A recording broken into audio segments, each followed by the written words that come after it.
It's a Monday. You know, crazy enough, it's not one of those Mondays that I'm so thrilled about coming to work. But what can I do? It's a Monday and I gotta be here. Exactly. Great to have you. Join me on the show. It's the sunny side. I nearly said something I was supposed to say on a Saturday, or I usually would say on a Saturday, but it's okay. All right. What are we discussing today? We're looking at raising kids. Now, I was having a conversation earlier with some persons, and there was this kind of argument going on amongst us. You know, somebody said, it does not matter. Pikin will go spoil. No matter how much you think, it's not about training children, you know. And some other person was like, hey, hold up. You know, usually people think that maybe when a child is still experimenting, when options come and the child is at that verge of trying to decide, people just tend to think, oh, the child don't spoil. No, experimenting is not necessarily habit. It is when the person has now really made that thing his or her habits, and now the pikin don't go, then we can now say that a habit has been formed. Anyway, the thing is, generally, children are curious. That curiosity starts from the womb, I think. You know, the kicking and stuff. And of course, when the child now comes out, there are new things to see, new things to touch, new things to just explore. And so they just keep exploring things as they grow. Now, this can actually lead to forming good or bad habits. But the thing is that as a parent, you must know, or you have to be alert enough to know when exploration is harmless. You know, when this child's experimenting is harmless, and when it may become a negative habit. All right. So now the conversation was really actually at that time I was having with these people when we had the argument with some colleagues. Actually, we were really looking at grown-up children, not necessarily the babies, you know, those ones in nursery school. We're looking at the early teenage and early youth, whatever that is supposed to mean, from 12 years and above. Okay, that's what we were looking at. So we live in a world where it is very important, you know, to guide the children, you know, to keep their values. Very, very important at this time. So let's talk about how to take note of healthy experimentation and likely negative habit formation. So we're discussing experimenting versus habit formation. Did I say habit? It's not habit, it's habit. There's no R. Okay. So my basic question is, what is the difference between normal experimentation and habits that could turn harmful? And also, what are those warning signs that a child's experimentation is becoming a habit? This thing don't pass experimentation. No be experiments that happen here. This thing now. No. It has turned to become a habit. All right. So let's talk.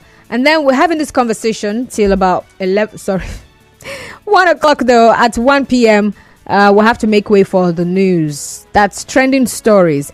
And after trending stories, we'll be right back here for the continuation of our conversation. But then we have a recorded program that's coming up at 1:10. So that's going to come up in between.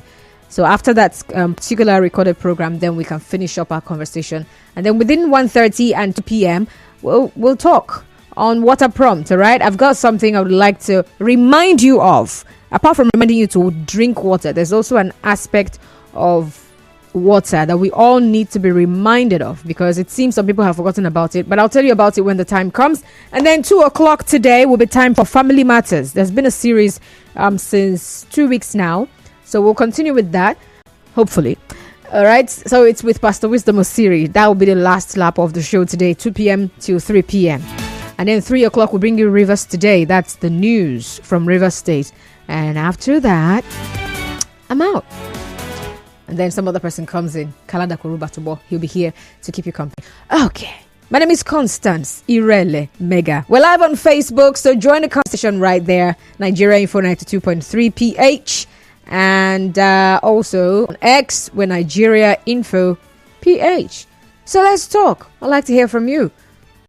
Send me a WhatsApp message 0809 030 6416 0809 030 6416, and then you can also call in 0817 923 0002 0817 923 0002.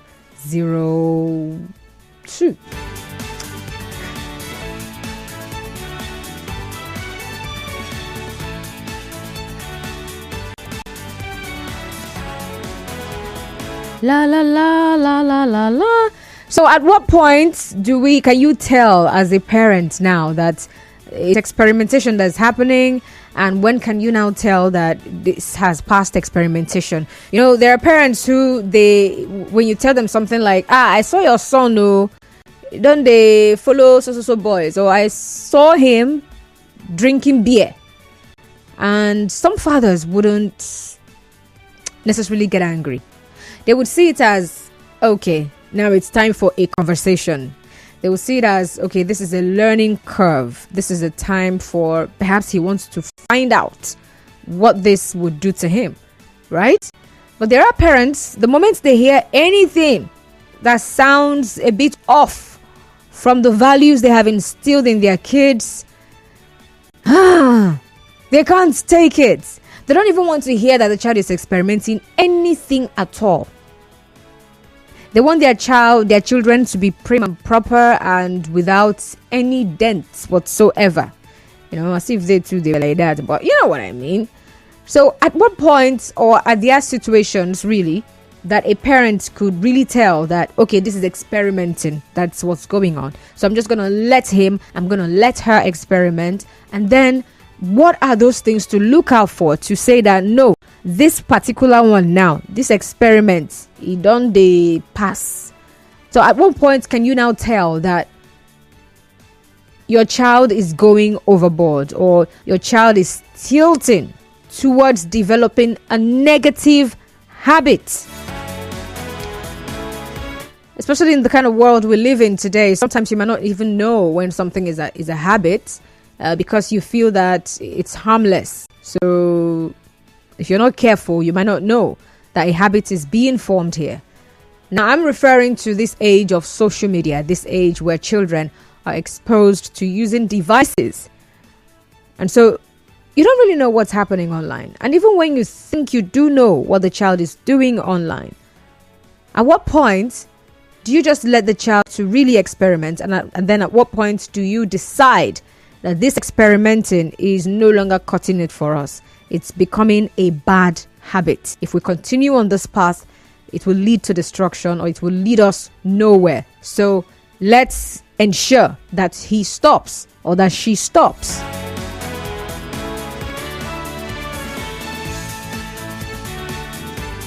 So this conversation is for you and I to look at, bringing up children, really. It's not one of some people really believe that everything. I know what else they want me to. These children, they don't lack. I make sure I lack. What do they want from me? They want you. They want your soul. Should I kill myself for them? Yeah, maybe. But not literally, actually. But you can actually kill your time for them. That's what they want. Let's hear from you, though. 0817 923 0002. 0817 90. Hello. Hello, Father. Good afternoon. Good afternoon. If if every person I don't have wanted, I would have loved to experience it, then tell my children that please don't do that. So they will not even have any feel of any bond. They will not even have any feel of all these things that are happening. But people wishes were on this constant. These children want to experiment as well. Because when I was a teenager as well, I wouldn't want to bank on my own mother's experience, I mean, who wants to? Well. So it is normal for everybody to want to experiment. But there is, I think what I do as a parent is to tell them that even before they get to that age of experimenting one or two, you know, I tell them that see what happened to me, see how I did mine, before I did this, when I left one this. In fact, everything about my life I tell my children, you know. I tell them because I don't want to give them my experience and give them the results of my experiences, but let them make use of it, let them run with it. But if I am lucky enough and they tell me, okay, see, I want to venture into this, okay, I want to start, someone is talking to me, I want to do this, I want to do that. For me, Constance, I would have loved, no, don't do it. Please don't do it. What's the point? After all, it's no need to marriage. I didn't say no. I would have loved to say all that. But Constance, if you do that, you know, trust me, the child will do even more. We all know these things. But I don't give you my experience. All right. And when it comes to, let me just address it, that when it comes to relationship and like, I just give you my experience, see what I do. You guide yourself with all these my experiences and my results. But when it comes to other habits, maybe there are some habits that they want to just test, and before you know, it becomes a very strong, and they are addicted to it. For me, I wouldn't even want them to experiment. There are some I don't even want them to experiment it. Don't even dare. But there are some that okay, go ahead, experiment it. Get your own experiences, you know, so you can advise your children. So after what is life without experience? Right. All right. Thank you very much, Muriel. Hi. Okay. Good afternoon. What's your name? It's Dede calling from your warfare. All right. We're listening, Dede. Yeah. For me, it's not really easy as a parent because I don't follow the children in all of the activities. Definitely. And that alone goes a long way to tell us that as Christians practicing Christianity, most of the activities of our children, we commit it to God, as Job did. But at any point in time, as a father, I discover that my son or my daughter is experimenting something off the line.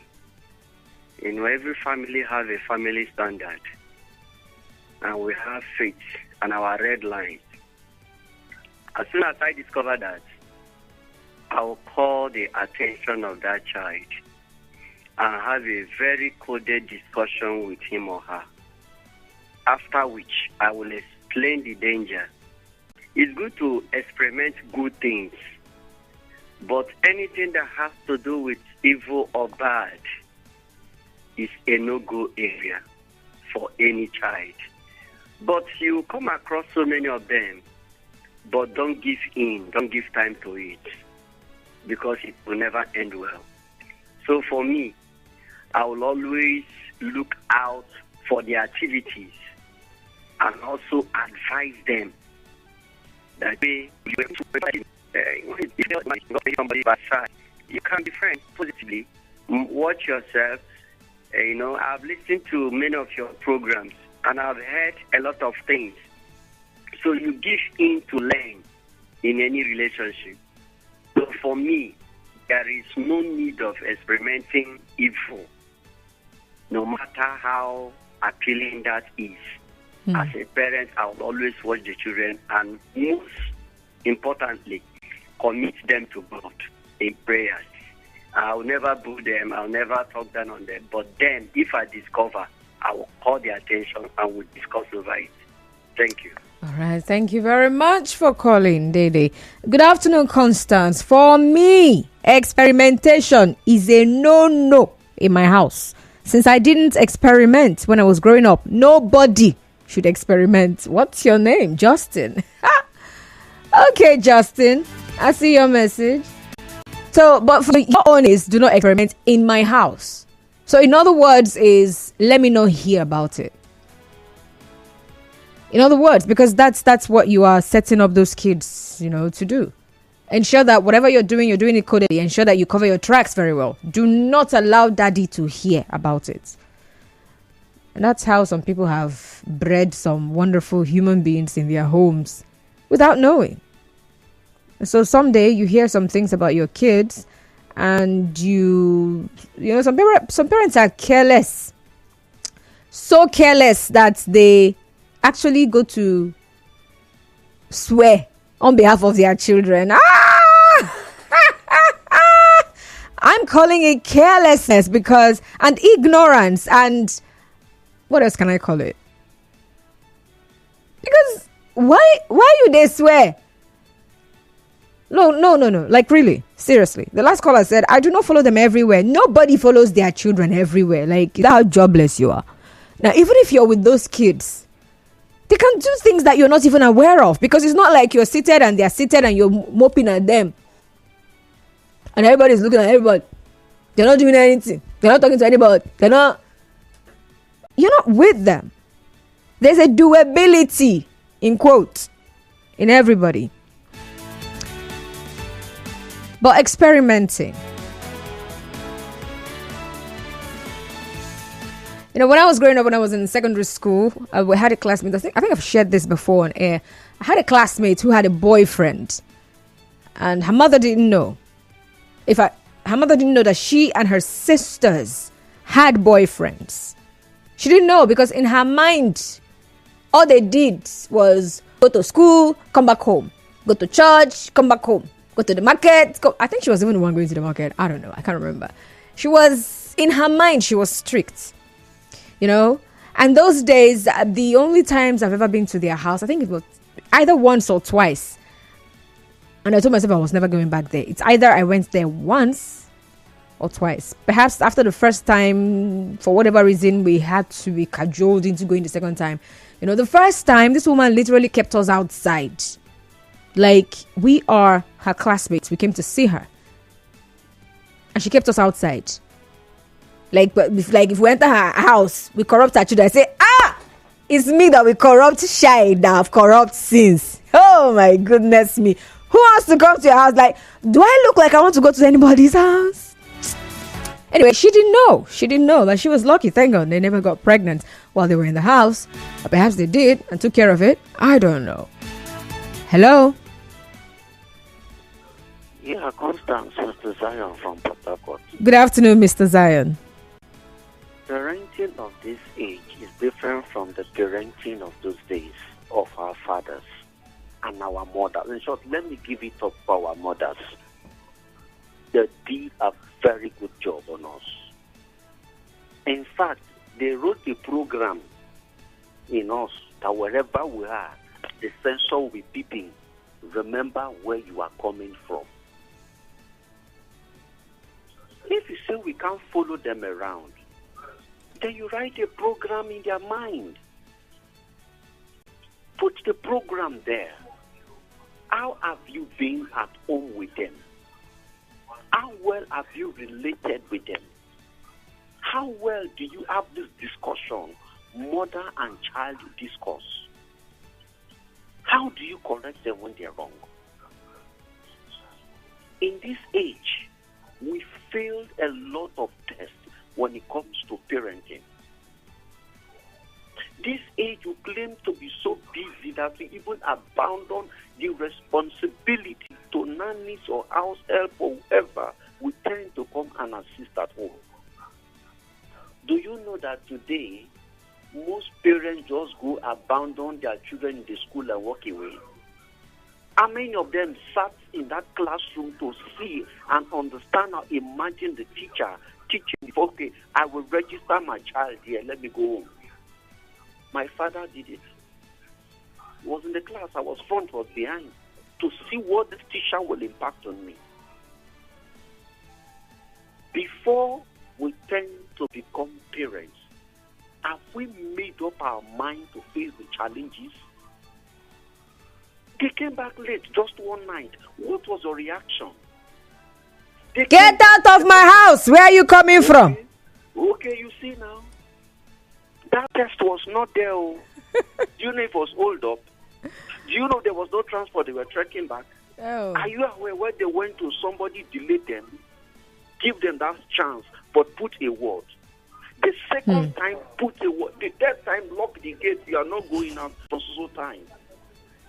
When you start follow them in this process, they understand that, look, in this family, we have integrity to protect. In this environment, there is a father, there is a mother, we have limitations. But when you leave Zion and leave Amingo, come back. No worry. The next time, you go carry another girl come, they don't pregnant that one. No. You go carry another one come, the next they don't pregnant that one. No. Or police go come, it's under arrest. Because you as a father, you fail to put a print in the mind of this child that these are what you shouldn't do. Come to the street of Port Harcourt in the evening and see teenage girls already into prostitution. I mean teenage already into prostitution. Who gave birth to them? The mother that gave birth to them, who is that mother? That is why to a large extent, I must be honest to you, Constance, I beg the responsibility on the girl child. If the girl child zip up, who go open them down? Nobody. So all right. Take her. All right. Thank you very much for calling, Mr. Zion. Now, there are so many things that kids get involved in today's world beyond sex. There are so many other things. But of course, we all know how much the matter of sexual impurity is a big deal. It is actually a big deal, really. Yeah, because it's something you're doing to yourself. It's not like something you're doing to other people. You're doing it to yourself as well. Okay. But then we're talking about experimenting things in general. There are so many things that kids do experiment. I mean, he's given an example of how kids can actually go out and they are returning home quite late. How do you react to that? You know, there are parents who would shout, who would vehemently reprimand a daughter or son, whichever one is important to you, once they see that child standing anywhere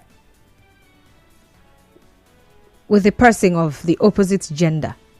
Oh, you don't want mommy or daddy to see you. Perhaps you're standing in a shop to buy something, waiting your turn, and then this man is standing beside you, and something could have just been the conversation. It could have been something that just happened and everybody's talking about it, and just gisting and laughing. And they see you.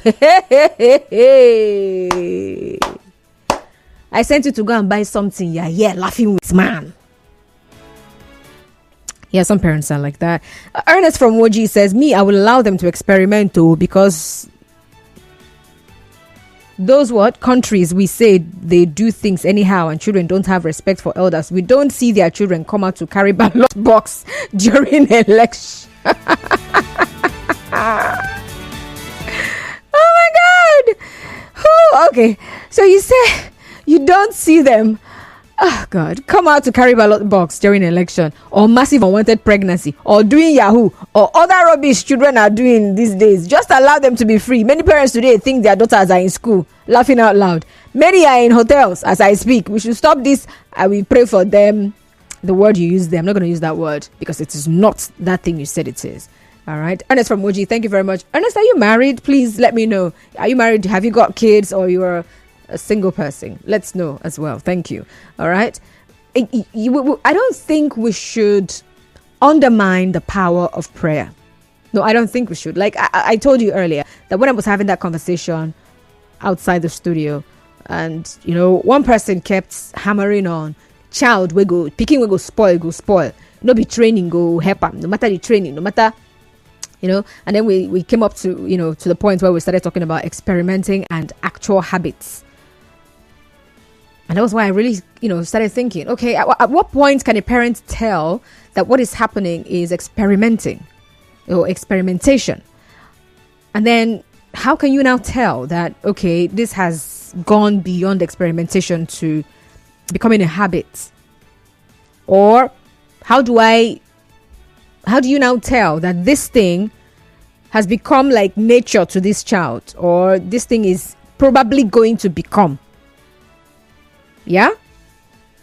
All right. So let's, there's a message I saw on Facebook and I'm really interested in that message. Let me go back to it. Do I have time to read this message? Ooh, okay, let's run. Good afternoon, Constance. Concerning this matter, a habit that could turn harmful is when it can be changed, just like a child who has been sucking the navel. Okay, I'm going to read this message again so that we can edit that. You don't suck navel now. But I understand what you're saying.